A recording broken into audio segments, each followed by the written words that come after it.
وكتائب القسام المنقوبة. بسم الله بدأنا هذه المباراة في أجواء ساخنة. مبروك للفريقين. المربع الذهبي عليكم العاملين لو سمحتوا انتشروا كل واحد مكانه. الآن الكرة مع فريق الصماد. كلا الفريقين متصدرين إلى المربع الذهبي. ومباراة اليوم هي تحديدا للمركز الأول والثاني. القسام ابراهيم ثابت ولكنها بعيدة إلى خارج أرض الملعب. تمر سلامات على اللاعب على مرمى الصماد. الآن الصماد في هجوم. الصماد إلى من؟ إلى الكبير مالك محمود بيصل حربة حلوة ولكن الدفاع في الوقت المطلوب وفي اللحظات التي كان موجود وأنقذ مرماه من هذه الكرة الخطيرة إلى خارج أرض الملعب.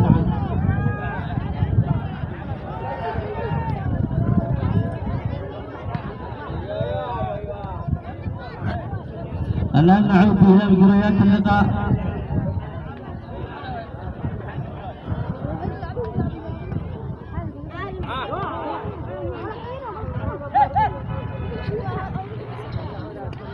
الآن المباراة على بداية حذر شديد في كلا فريق مالك محمود. ارتقاء للكبير مالك محمود إلى من؟ إلى رأس الحربة، إلى صاحب الهدف الجميل في المباراة السابقة. يعود بها إلى الدفاع. الصماد يلعب بشكل جميل. سليمان الطويل هدف الطريق برصيد 5 أهداف في مباراة واحدة.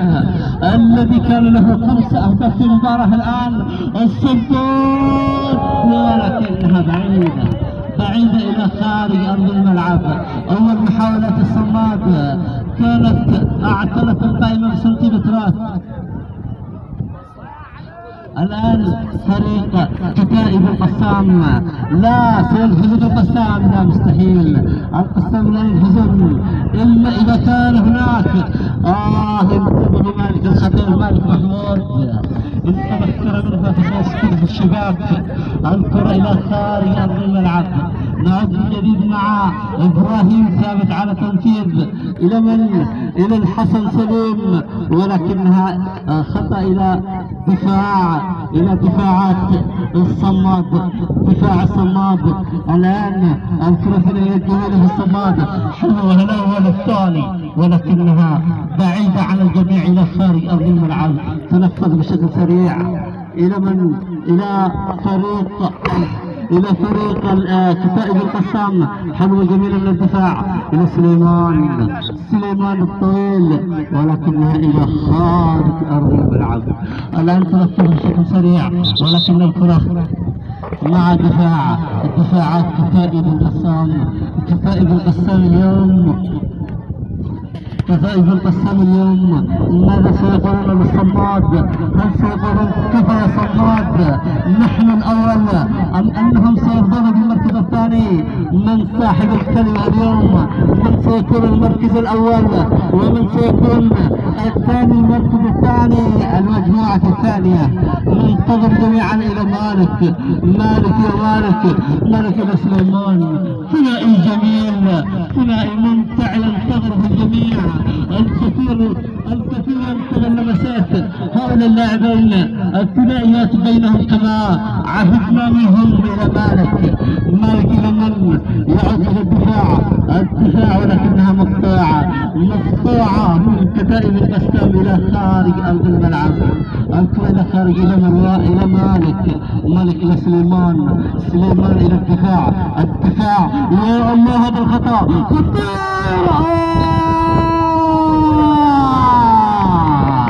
إلى خارج أرض الملعب. ضربة ثانية إلى خارج أرض الملعب. كاد الدفاع أن يلعب في النار، كاد أن يسقط فريقه في هذه اللحظات في هذه البدايات، ولكنها مرت بسلامات. ولكن ليس كل مرة ستسلم جرى توفيق بشكل سريع من الجول إلى الحارس المتألق مالك الملك الجول، الملك بالجول الى من؟ الى الدفاع، الى الدفاع، اللعب بالدفاع. يا قسام يا غدارين، انه القسام الذي فاجأ الناس بهذا المستوى الذي لم يكن يتوقع ابدا. اللعب، القتال، الهجوم، المرتدات السريعه التي حصل فيها كل مباراه في هذا اليوم سيحصلها ايضا. اما هناك كلمه للصماد، الكل على انتظار، الكل يترقب ماذا ستكون الختام. هل ستكون كما شاء الصماد ام ستكون كما عهد القسام بالفوز؟ لا غير ذلك. الان جميله، بعيدة ولكنها جميلة. الحارس ينقذها في اللحظات الأخيرة. كتائب القسام العب في هذه اللحظات في محاولات لاصطياد هدف لكي يكون في المركز الأول. فلمن الغلبة؟ لمن الفوز اليوم؟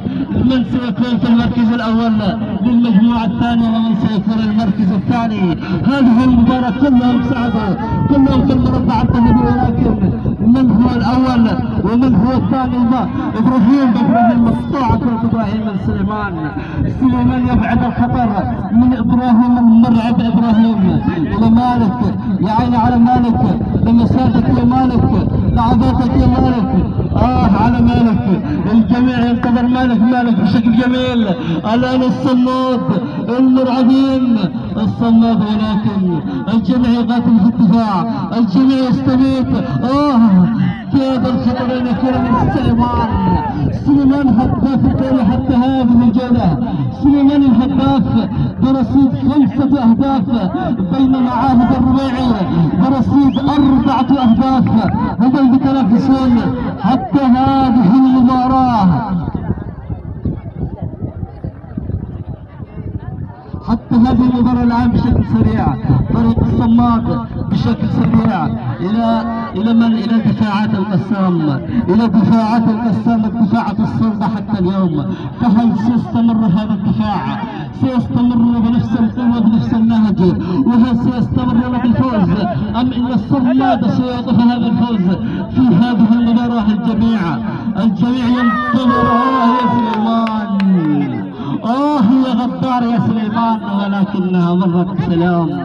كل الكرات تمر بسلام لكلا الفريقين. فمن سيقتنص؟ من سيبدأ بهز الشباك؟ الآن الدفاع بشكل جميل، أنقذ كرة كانت على الشباك، ولكنها بشكل مباشر لو كانت فلن تكون هدف أبدا. بشكل مباشر لا تكون هدف. خطير، هي خطير. لماذا تترك مثل هذه الفرص؟ قد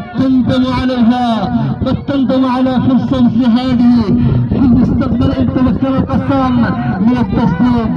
القسام فريق عنيد، فريق مقاتل، فريق يجيب المرتدات، يقاتل في كل الجبهات، يدافع بشكل جيد، لا يسمح، لا يعطي الفرص للخصم ابدا. هذا كما عهدنا وكما كان عهدنا من مباراة السابقة، ولكنها امام فريق كبير، فريق الصماد بقيادة الكابتن الكبير مالك محمود، ولكنها بعيدة إلى خارج أرض الملعب بشكل سريع. القسام إلى الحسن، القسام إلى الحسن. الحسن بعيدة عن الجميع إلى خارج أرض الملعب. ما زالت الأعصاب، ما زال التوتر ينتظر وسيقدم المستوى جميل لكلا الفريقين. فكلا الفريقين لديهم مواهب، لديهم نتائج جميلة في هذا الدوري. الآن مبدأ السلام والأمان إلى من؟ إلى سليمان الصقر، إلى المر.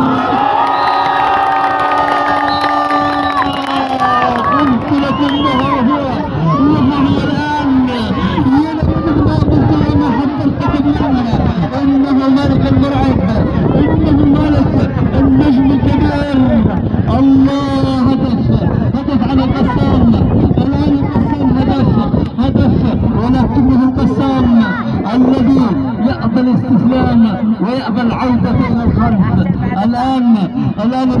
1-0. القسام عبد الكبير مالك محمود. ابراهيم ولكنها من رأس حرة الكتائب ولكنها الحارس سهل. الحارس مركز جدا الى خارج ارض الملعب. الله عليك يا مالك، الله عليك يا مالك. في الوقت المطلوب مالك موجود، الكبير موجود، ولكن القسام الكتائب دائما لها اسم، لها كلمه، لا تقبل الاستسلام، لا ترغب في الاستسلام مطلقا حتى اخر دقيقه. الان المباراه 1-0 فريق الصماد بهدف الكبير مالك محمود. هلا صندل اطلع، هلا صندل اطلع. يا سليمان، الدفاع بعد الخطر، الدفاع يحاول الى من انقاذ، ولكن مالك الله على الدفاع يلعب بالنار ويبعدها الى مالك محمود. الى من؟ الى الحسن خليل.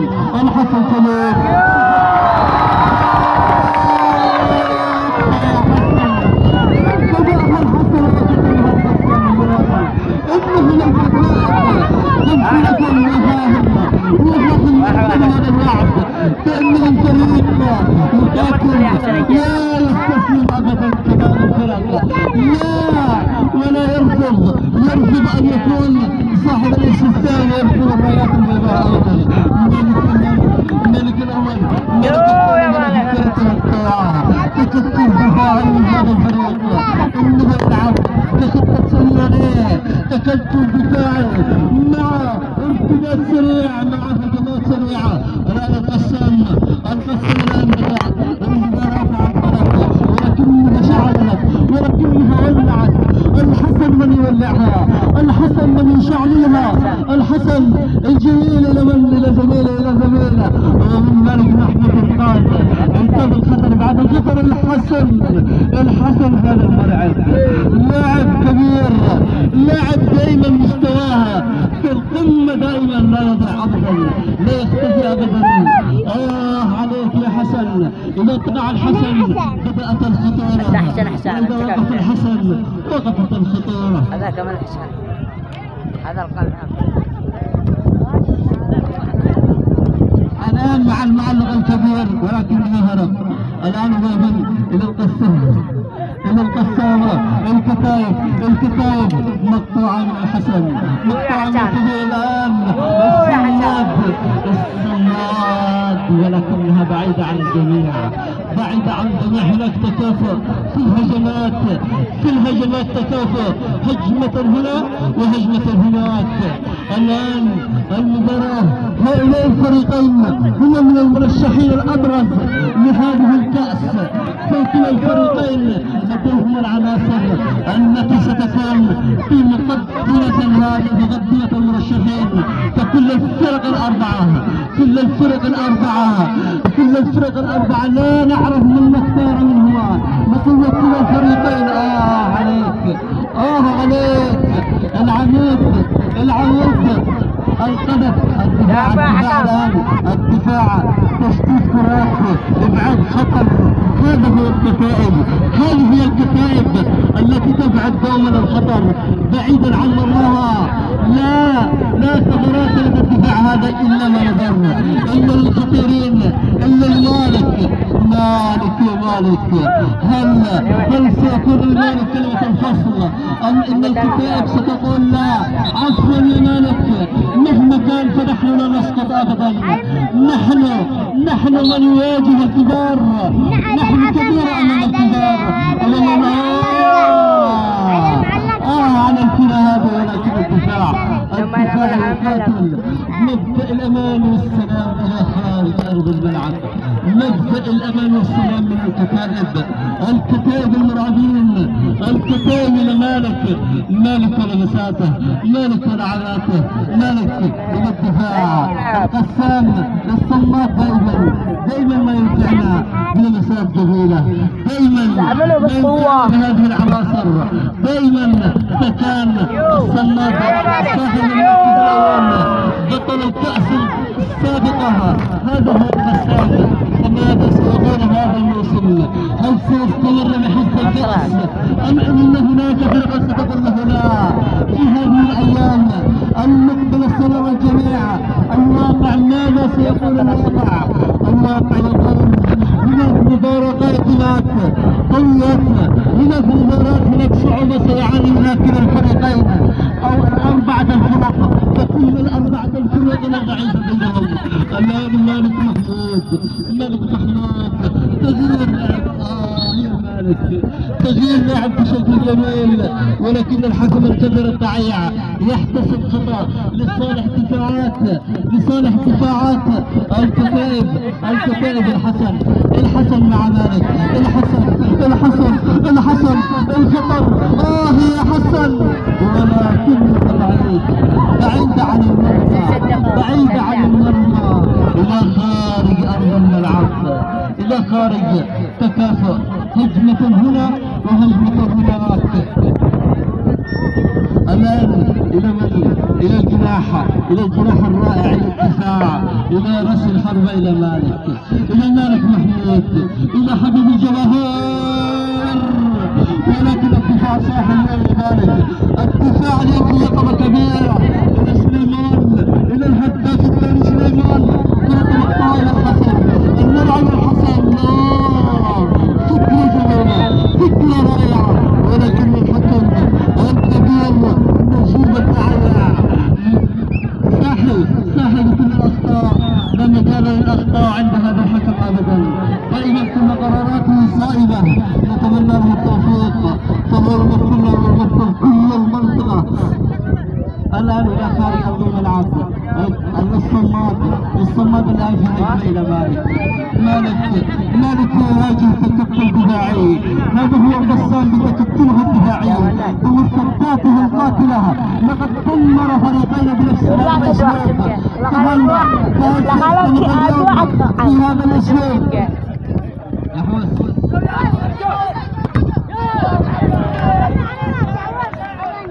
بعيدة إلى خارج أرض الملعب.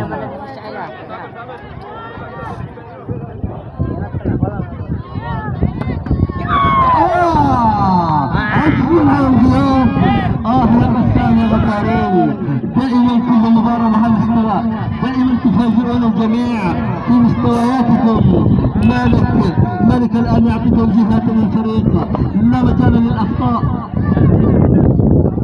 لا مجال للأخطاء في هذه المباراة. الفريقين على مستوى عالي، الفريقين على لاعبين على مستوى عالي. والآن القصاص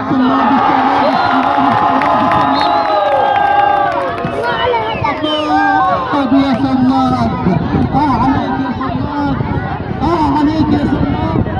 الصماد يعطي هذا الهدف الثاني. الصماد 2-1 الصماد، ولكنه الصماد لا تنسون انه بطل الدوري النسخة السابقة، وانه يريد الحفاظ على لقبه الثاني.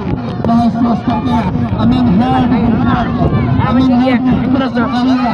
هل سيستطيع الى ايام تفصلنا عن هذا المشهد الكروي الجميل الذي ينتظره الجميع؟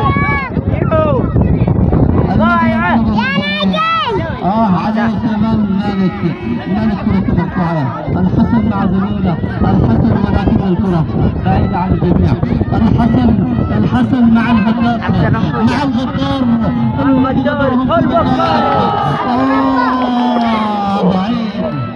بعيدة ولكنها خطيرة جدا. سنتيمترات فقط وكانت ستسكن الشباك.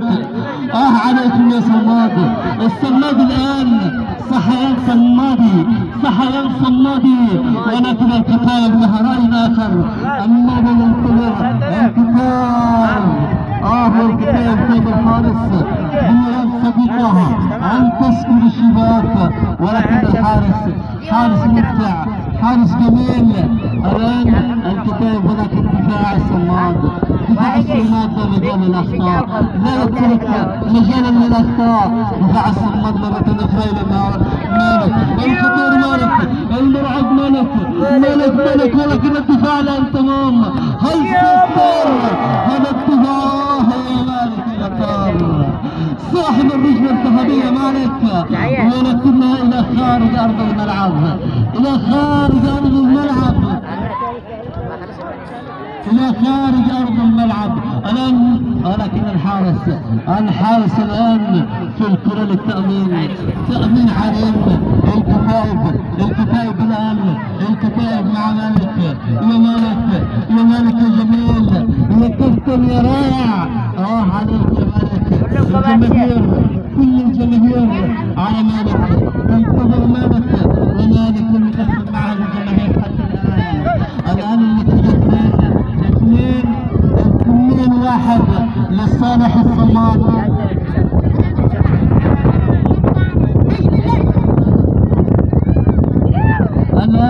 الآن سليمان يعد أدواره الدفاعية إلى المالك، إلى المرعب، إلى الخطير، إلى الغدار، إلى المكان.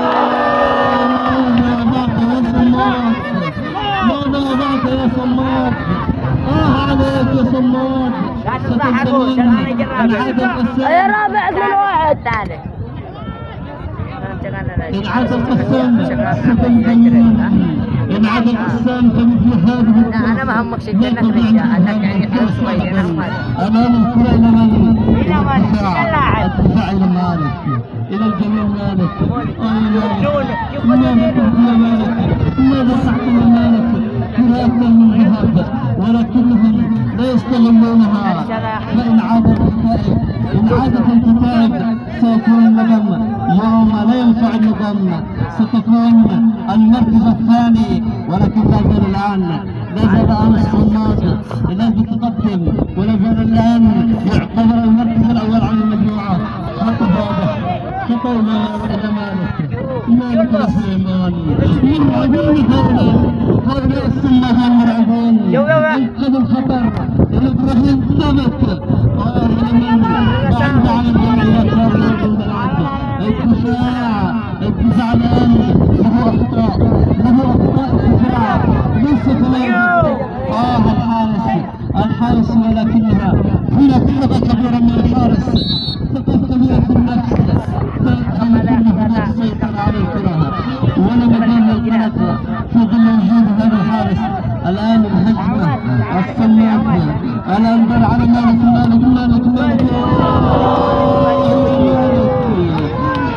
عليك يا مالك. لولا ان الحارس صحيح هذا كانت سكرة الشباك بالزاوية 90، ولكن مرت بسلام. فليس كل مرة ستسلم الجراحة، لابد من الوقوف، لابد هناك. الآن الكتائب خطل الكتائب المرعبة، الكتائب الذي لا يأمن مكرهم أحد. الكتائب الآن الحسن سليم، الخطر القادم الحسن سليم. ماذا يقول الحسن على التنفيذ؟ إبراهيم على الاستمرار. الحسن يا دفاع يا صلب، يا دفاع يا قوي. على الدفاع. كانت قضايا سليمة من الحسن الآن. إبراهيم ثابت مع مالك، إبراهيم ما زال ولكن الكرة تخرج خارج أرض الملعب إلى ضربة مرمى لصالح الصماد. صاحب التقدم بهدفين. مالك إلى جنوب، إلى الخطر الحسن، ولكنها تطال على الجميع إلى خارج أرض الملعب. الكرة إلى خارج أرض الملعب. الآن الحارس مع الدفاع الجميل الذي ما زال أدواره في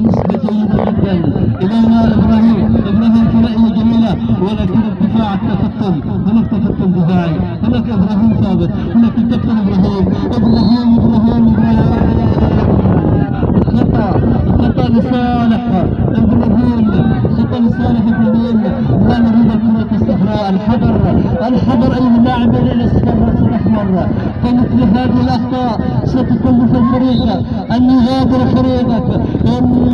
بعيد عن جميع الدفاع، ما زال الدفاع، ما زال الدفاع.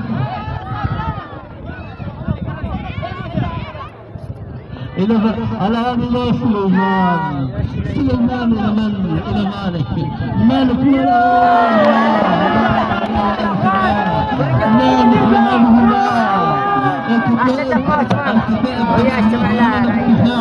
هل يكون هذا الفريق سوف يبطل أم أن الكتائب تلاعب الجميع؟ والله عليك. الآن الكرة إلى خارج أرض الملعب، الكرة إلى خارج أرض الملعب. الحسن الآن يتقدم، الحسن بإذن الله يمتاز، ولكنه أي احتكاك مع حارس المرمى الحكم الدعاية 100%. الآن نعود بالجديد إلى سليمان الممتع، سليمان صاحب أهداف في مباراته السابقة، فقد أمطر شباك الخصم بخمسة إلى مالك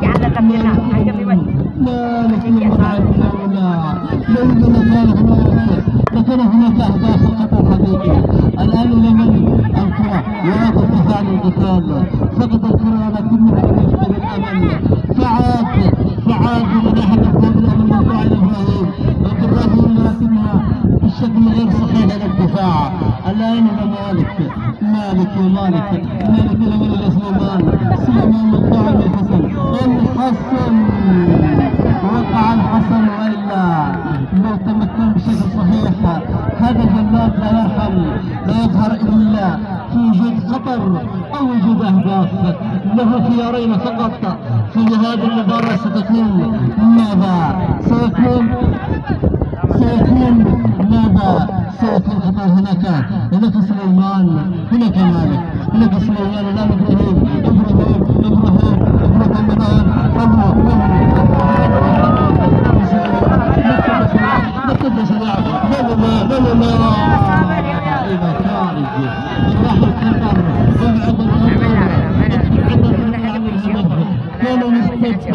كما وهب الصبر كان عليه المرتدات، كان سيقعون نفس السلاح المرتدات، ولكنها مرت بسلام. شكرا العماري على حضوره الدائم معنا لإنجاح هذا الطريق، فألف شكر وألف شكر يا أشرف وكل أهل القرية الذين كلهم لم يقصروا شيء، فكلهم في التنظيم، فشكرا لهم كل الشكر. الآن الاستراحة. سلامات سليمان، سلامات الهداف، سلامات بعيدة عن الجميع، بعيدة عن الجميع إلى خارج، إلى الدفاع من إلى مالك الساحر، إلى مالك، ولكن الشاب المهوب حاول معها حتى أخرجها.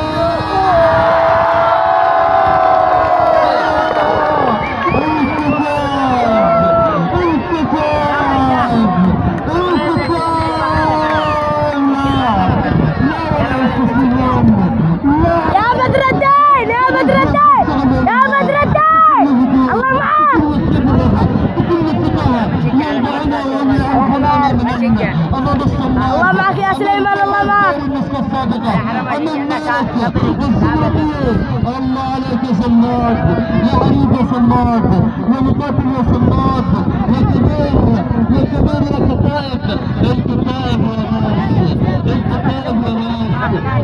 على هذا لا مثل هذا الدفاع ستندم، هذا خطير، ولكنه اللي هذا أخطأ وإن أخطأ من يضيع. مختار الجميع سنعود حتما إلى مجال الأخطاء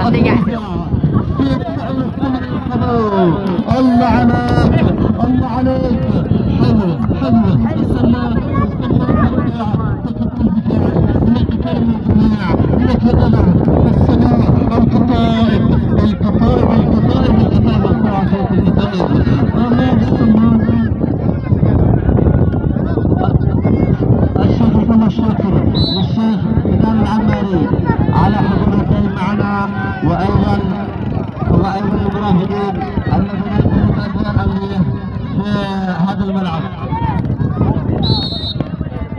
الآن الكرة للصمات.